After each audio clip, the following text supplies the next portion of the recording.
Ever feel like your brain needs a good cleaning?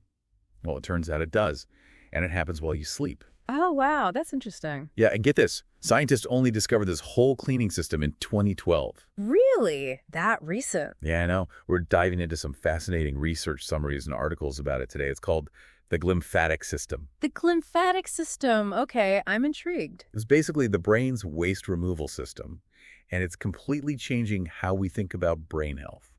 So for centuries, we knew the brain had to have some way of cleaning itself, but we had no clue how it actually happened until recently. Exactly. It's pretty mind-blowing. Yeah, it really is. So let's start with the basics. What exactly is this glymphatic system? Okay, so imagine your brain has its own dedicated plumbing system, like a network of tiny channels. Okay, I'm picturing it. And this system uses a special fluid to flush away waste, kind of like a power wash for your brain. So that's what's happening when we sleep. You got it. It's most active during deep sleep. That's when the real cleaning magic happens. Wow, so all this time while we're out cold, our brains are busy taking out the trash. Exactly. And it's not just getting rid of any old waste, it's clearing out some pretty nasty stuff. Things like beta-amyloid and tau proteins. Wait, aren't those the proteins linked to Alzheimer's and Parkinson's? That's right. They're the big bad guys. Yeah. And if the glymphatic system isn't working properly, these proteins can build up and potentially cause serious problems. So if this cleaning crew isn't doing its job, it could increase the risk of those diseases. That's the concern, and it's why researchers are so excited about finding ways to boost the glymphatic system. It makes you wonder if keeping this system running smoothly could be the key to preventing or even treating these conditions. It's definitely a promising area of research. One of our sources highlights a groundbreaking study from Oregon Health and Science University. Apparently, it provided the first definitive evidence of the glymphatic system in living human brains. Yeah, that was a huge step forward. Before that, most of what we knew came from animal studies. So how do they actually observe this cleaning process in action? Well, they had a group of neurosurgery patients, Okay. and they injected a harmless tracer molecule into their cerebrospinal fluid. Cerebrospinal fluid, that's the fluid that surrounds the brain and spinal cord, right? Exactly. And they used a special type of MRI to track the movement of this tracer. So they basically tagged the cleaning fluid and watched it work its magic. Clever. Exactly. And what they saw was incredible. They saw the fluid flowing through specific pathways called perivascular spaces. Perivascular spaces. It's like a dedicated drainage system that surrounds the blood vessels in the brain. So the fluid wasn't just randomly spreading throughout the brain, it was following a specific route. Precisely. It was washing away waste in a very organized and targeted way, like a miniature plumbing system just for the brain. That's amazing. But how does the fluid actually move through these spaces? What's driving the flow? Well, that's where these fascinating cells called astrocytes come in. Astrocytes. They're these star-shaped cells that support and protect the neurons in your brain, and they play a vital role in the glymphatic system. Okay, so how do they do that? They have these tiny projections called end feet that wrap around the blood vessels. I see. And they act like gatekeepers, controlling the flow of cerebrospinal fluid into those perivascular spaces. So the astrocytes are like the traffic cops of the glymphatic system, making sure the cleaning fluid goes where it's needed. A perfect analogy.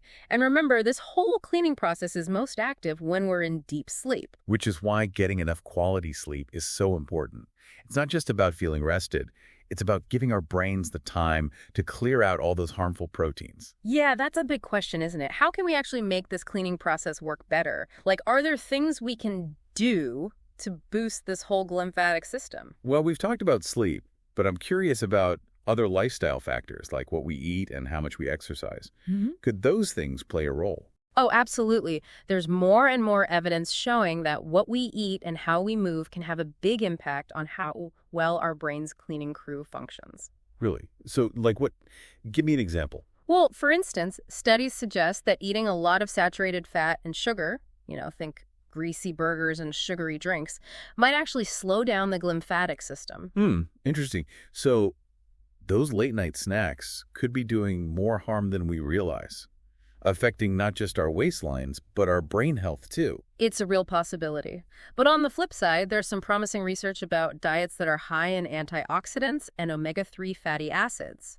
the kind you get from colorful fruits and veggies, fatty fish, and nuts. Yeah, those are good for you anyway. But Yeah. you're saying they might actually help the glymphatic system too. Exactly. They seem to give it a boost. That makes sense.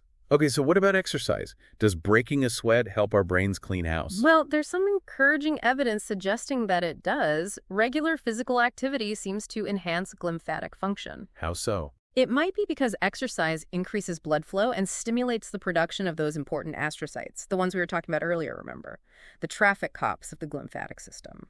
Right, so they can direct the cleaning fluid more efficiently. Precisely. Okay, so a healthy diet, regular exercise.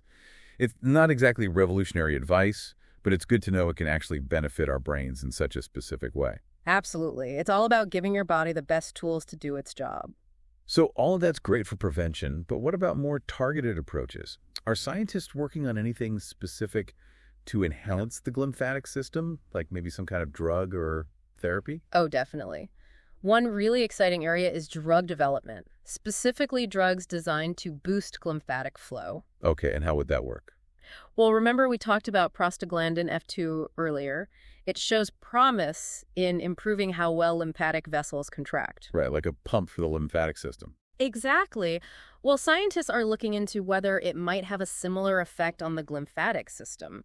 Like, could it help speed up the brain's cleaning process? That's fascinating. Are there other drugs in development too? Yeah, absolutely. There are several being explored, each targeting different parts of this really complex system. That's incredible. But I'm curious, are any of these drugs close to being available for people to use? Some are further along than others. A few have shown really promising results in animals, but we're still a ways off from having, FDA-approved treatments specifically for boosting the glymphatic system in humans. It's a long process, and safety is really important. Of course, of course. We want to make sure these treatments are both effective and safe. Exactly.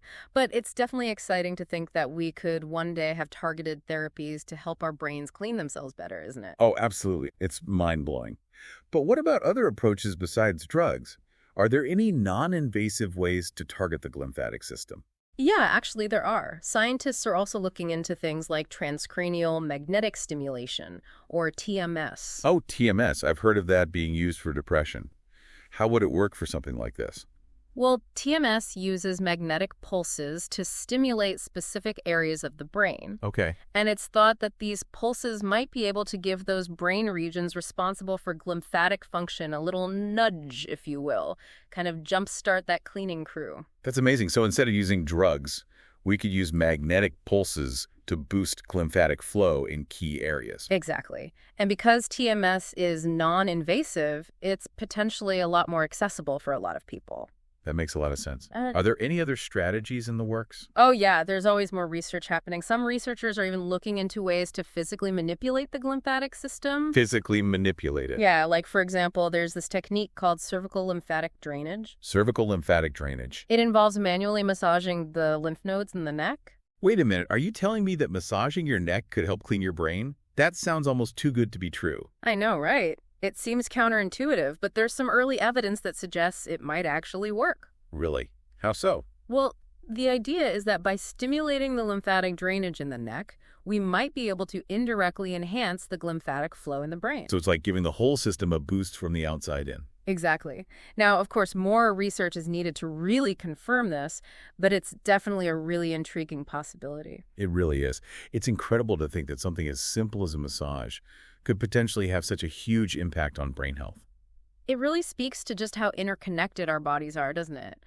What we do to one part can really affect the whole system. It's amazing. This whole conversation has been so eye-opening. It's crazy to think that our brains have this whole cleaning system that we only recently discovered. And now we're finding all these ways to potentially enhance it. It is pretty remarkable, isn't it? But it also makes you realize how much we still don't know. Oh, for sure. There's so much more to learn. But that's what makes this field so exciting. Totally agree.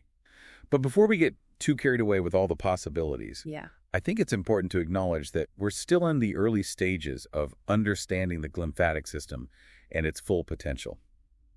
We need to be careful about making big claims before we have all the evidence. Right, right. It's important to be cautious and not overhype anything until we know for sure.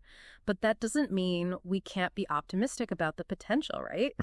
Imagine a future where we can actually prevent or even reverse neurodegenerative diseases just by helping our brains clean themselves better. Wouldn't that be amazing? It would be revolutionary, and it feels like we're getting closer and closer to making that a reality. Absolutely. It's definitely a future worth striving for. Okay, so we've covered a lot of ground today. We've talked about how the glymphatic system works, the lifestyle choices that can influence it, and some of the exciting new therapies being developed.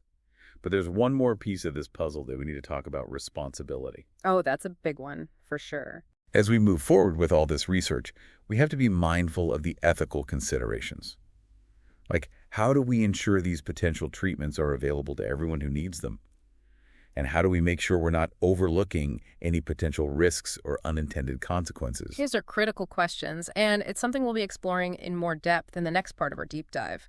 We'll be discussing the importance of equity, safety, and transparency in this emerging field. Welcome back to our deep dive into the glymphatic system. You know, that brains cleaning crew we've been talking about. Exactly.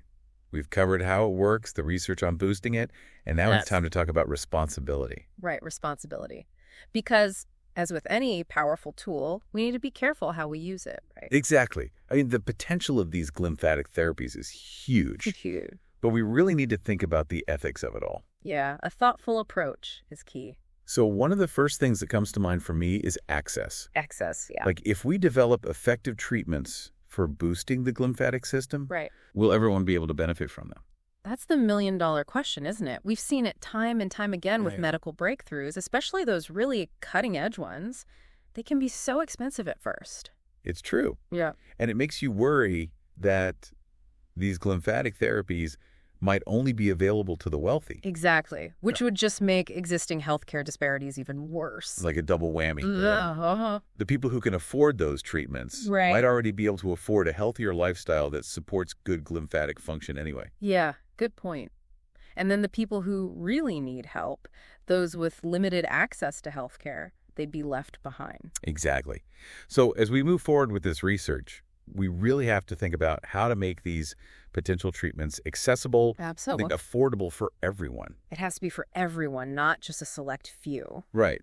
But it's not just about access to treatment, is it? No, you're right. It's also about educating people Education, yeah. about how their lifestyle choices can impact their glymphatic system. Absolutely, because we know things like diet, exercise, and sleep already play a role. Right. So empowering people with that knowledge is critical, even if those targeted therapies are still a ways off. It's about giving people the tools to take control of their own brain health. Okay, so we've got access and education, but there's another layer of responsibility here too. Okay, what's that? Well, we're talking about manipulating a really complex system here, the human brain. Yeah, that's not something to take lightly. Right. And whenever you mess with something that complex, there's always the potential for unintended consequences. Yeah, you're right. Side effects, things we didn't anticipate. Exactly. So, as excited as we are about fine-tuning the glymphatic system, we have to proceed with caution. Couldn't agree more. Thorough research is absolutely essential. We need to be really sure Absolutely. that any intervention, whether it's a drug, a device, or even just a lifestyle change, is safe in the long run. And not just safe, but effective too, right? Of course, effective too. We want to be sure these interventions actually work. So ongoing research, rigorous testing. Yeah. Those are all crucial. Yeah. But there's something else that's equally important: transparency. Transparency, yeah. We need to openly communicate the potential risks and benefits to everyone, both the scientific community and the public. Absolutely. Everyone needs to be informed so they can make the best decisions for their own health. Okay, so big picture. What have we learned today? We've delved into this amazing world of the glymphatic system. Amazing. We've uncovered this intricate cleaning crew in our brains that works tirelessly to keep our brains healthy. And while we're still learning, the possibilities are incredibly exciting. Mind-blowing, really. It's a real testament to the power of science, wouldn't you say? And to how much we can learn when we stay curious and open to new possibilities. I totally agree. But as we wrap up today, let's remember that with great power comes great responsibility. We have to move forward with this research thoughtfully and ethically. Thoughtfully and ethically, yeah. We have to make sure these advancements benefit all of humanity. Absolutely. It's not just about the science, it's about what we do with it. Well said. Thanks for joining us on this incredible deep dive My pleasure. into the brain's remarkable cleaning crew. Until next time.